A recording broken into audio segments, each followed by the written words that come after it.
தோசை மாவு மீதி இருந்துச்சு அப்படின்னா சாயங்கால வேளையில் இதை மாதிரி கார பணியாரம் செஞ்சு சாப்பிட்டு பாருங்கள், டேஸ்ட்டு சூப்பராக இருக்கும். மீதி இருக்கிற தோசை மாவு எடுத்துக்கோங்க. அது கூடயே ஒரு பல்லாரி, கொஞ்சம் கருவேப்பிலை, கொஞ்சம் கொத்தமல்லி தழை, ஒரு பச்சை மிளகாய், அந்த விதையை நீக்கிக்கோங்க. ஒரு சின்ன துண்டு இஞ்சி, இது எல்லாத்தையும் நல்லா பொடிசாக கட் பண்ணி சேர்த்துக்கோங்க.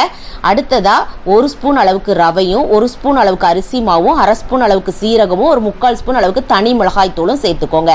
இது கூட ஒரு 1/4 ஸ்பூன் அளவுக்கு பெருங்காயத்தூளும் சேர்த்துக்கோங்க. உப்பு ஏற்கனவே போட்டிருப்போம், இதுக்கு தகுந்தது மாதிரி உப்பு சேர்த்துட்டு அரை ஸ்பூன் அளவுக்கு சோடாப்பும் சேர்த்துக்கோங்க.